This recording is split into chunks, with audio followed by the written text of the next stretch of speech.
নিশ্চয়কৈ ক'ব লাগিব যে এতিয়া হস্তি মানুহৰ উপদ্ৰৱৰ ফলত এটা ভয়ংকৰ ৰূপ ধাৰণ কৰিছে আৰু দিনে নিশাই দেখিবলৈ পোৱা গৈছে এতিয়া হস্তি মানুহৰ সংঘাত বৃদ্ধি পাব লৈছে। এদিন যদি হস্তিৰ ক'ৰবাত মৃত্যু হৈছে আন দিনাখন শুনিবলৈ পোৱা যায় ক'ৰবাত কোনো মানুহৰ মৃত্যু হৈছে। আৰু মই ভিডিঅ' জাৰ্নেলিষ্ট মৃণালক তেনে এক দৃশ্যাংশ দেখুৱাবলৈ অনুৰোধ জনাইছোঁ। এয়া হৈছে নগাঁও জিলাৰ ননৈ উৰিয়া গাঁও আৰু উৰিয়া গাঁৱৰ এঘৰ মানুহৰ ঘৰত ভয়ংকৰ কাণ্ড এটা সংঘটিত হ'ল যোৱা নিশা। যিহেতু বন্য হস্তিৰ জাকৰ পৰা ফালৰি কাটি অহা এটা বন্য হস্তিয়ে খাদ্যৰ সন্ধানত এই গৃহত প্ৰৱেশ কৰে আৰু গৃহত প্ৰৱেশ কৰা ঘৰত যিহাল ককা আইতা শুই আছিলে বেৰ ভাঙি আইতাগৰাকীক চুচৰাই আনে, যাৰ ফলত তেওঁ হাততো আঘাত পায় বা সৰ্বশৰীৰত আঘাত পায়। এয়া আজিৰ দৃশ্য নহয়, এয়া দৈনন্দিন ঘটি থকা এই দৃশ্য। আৰু এই অঞ্চলত প্ৰতিদিনাখনে বন্য হস্তিৰ সংঘাত বৃদ্ধি পাব লৈছে। যিহেতু পথাৰত ধান নাই, গতিকে পথাৰত ধান এতিয়া নহয়, ভঁৰাল গৃহত বন্য হস্তিয়ে সেই ধান বিচাৰি আহিছে। আৰু পোনে পোনে সেই আইতাগৰাকীক দেখাবলৈ বিচাৰিছোঁ তেওঁ বৰ্তমান শাৰীৰিকভাৱে অসুস্থ হৈ আছে আৰু ইয়াৰ গাঁওখনৰ ৰাইজো ওলাই আহিছে। আৰু এই মুহূৰ্তলৈকে যদি ক'বলৈ পোৱা যায় যদি বন বিভাগৰ কোনো লোকে স্থানত উপস্থিত হোৱা নাই। যিহেতু বন বিভাগলৈ যেতিয়া ৰাইজে ফোন কৰা যায় যে বন্য হস্তি আহিছে, তেওঁলোকৰ সদায় এটাই অজুহাত থাকে, আমাৰ এইটো এৰিয়া নপৰে। যদি কয় নগাঁও সদৰ আঞ্চলিক বন বিষয়াৰ কাৰ্যালয় ক'ব এই কঠীয়াতলী পৰে বা কঠীয়াতলীয়ে ক'ব নগাঁও সদৰ আঞ্চলিক কাৰ্যালয় পৰে। এইদৰে তেওঁলোকে দায়িত্বহীনতাৰ পৰা বিৰত থাকিব লগা হৈছে। আৰু এক কথাত ক'বলৈ গ'লে যে বন বিভাগে কৰ্তব্য দায়িত্বৰ পালনৰ পৰা বিৰত হৈছে। মই পোনে আইতাগৰাকীৰ ওচৰলৈ যাবলৈ বিচাৰোঁ। সেই সময়ত ঘটনাটো কি হৈছিলে কওকচোন আপুনি। মই শুই আছোঁ, শুই থকাৰ পিছতে বেৰখন ঘৰহ কৰিছে। তাৰপিছতে মোক কাপোৰৰ সৈতে শুকডাল দি মেৰিয়াইছে। মেৰি পেলাই যেতিয়া মই চিঞৰিছোঁ মোক মাৰিলেও এনেকৈ কওঁতে তেওঁ শুকডাল এৰুৱাই পেলাই থৈ গুচি গৈছে। আপুনি ক'ত আঘাত পাইছে? কঁকালত পাইছোঁ, হাতত আৰু ভৰিত। আপুনিও যিহেতু লগতে শুইছিলে, সেই সময়ত আপুনি কেনেকৈ ৰক্ষা কৰিলে আপোনাৰ পৰিবাৰক? সেইটো মোৰ টোপনিত সকামকাত ক'ব নোৱাৰিলোঁ। তথাপিতো মানে গাত গপ মাৰি ধৰি পেলাই সুধিছোঁ কি হ'ল। তাৰপিছত এনেকৈ দেখিছোঁ যে বেৰখন ভগাবলৈ হাতী সিমানকৈ জানিছোঁ।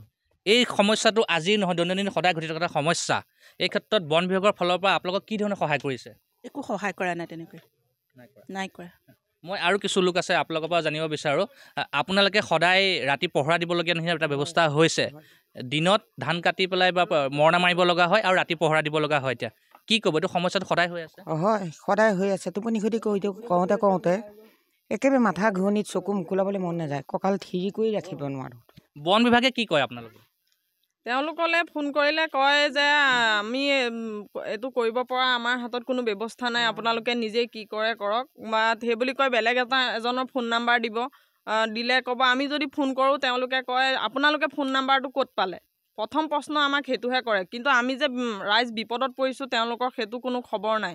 ফোন কৰিলে দ্বিতীয়বাৰ যদি সেই নাম্বাৰটোত ফোন কৰোঁ, কিন্তু আমি কোনোদিন নাপাওঁ কল। কেতিয়াবা কোনোবাজনে ৰিচিভ কৰাৰ পিছত ক'ব হ'ব আমি 10 মিনিট 15 মিনিটত ব্যৱস্থা ল'ম, কিন্তু তাৰপিছত তেওঁলোকৰ আজিলৈকে কোনো ব্যৱস্থা লোৱা নাই।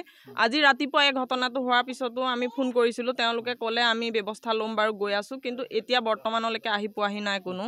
আপোনাক সুধিছোঁ, নিশ্চিত এটা অঘটনৰ পৰা কোনোমতে ৰক্ষা পৰিছে এইহাল কাকা আইতা, কি ক'ব? মানে মই ক'বলগীয়া কথাটো হ'ল কি, নগাঁও বন বিভাগলৈ মই ফোন কৰিছিলোঁ। ফোন কৰোঁতে তেখেতসকলে মোক ক'লে যে মোৰ এইটো নপৰে এৰিয়াটো, গতিকে আপোনালোকে কঠীয়াতলী ফোন কৰক। কঠীয়াতলী নম্বৰটো মই তেখেতসকলৰ পৰাই বিচাৰিলোঁ, কিন্তু তেখেতে মোক ক'লে যে মোৰ তাত নম্বৰ নাই, আপুনি কিবা এটা বেলেগ ব্যৱস্থা কৰক।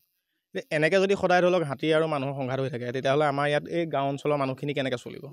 এতিয়া আমি খেতি কৰি খাব নোৱাৰা হৈছোঁ। খেতি আপুনি হাতীয়ে খাব, এইপিনে গৰু আপোনাৰ কি কয় বান্দৰ আছে।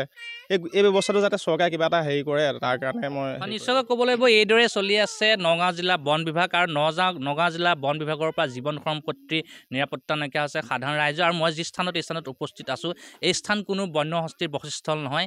ইয়াৰ পৰা প্ৰায় 10-15 কিলোমিটাৰ নিলগত পাহাৰ আছে। সেই পাহাৰৰ পৰা বন্য হস্তি জাকে এই অঞ্চললৈ নামে। কিন্তু দেখা পোৱা গৈছে যে বন বিভাগৰ অকমনতা আৰু দায়িত্বহীনতাৰ বাবে দিনক দিনে বন্য হস্তিৰ জনাঞ্চলত বৃদ্ধি পাব লৈছে। আৰু এতিয়া বনাঞ্চল নহয় যেন জনাঞ্চলতে বন্য হস্তিৰ মুক্ত বিচৰণ দেখিবলৈ পোৱা গৈছে।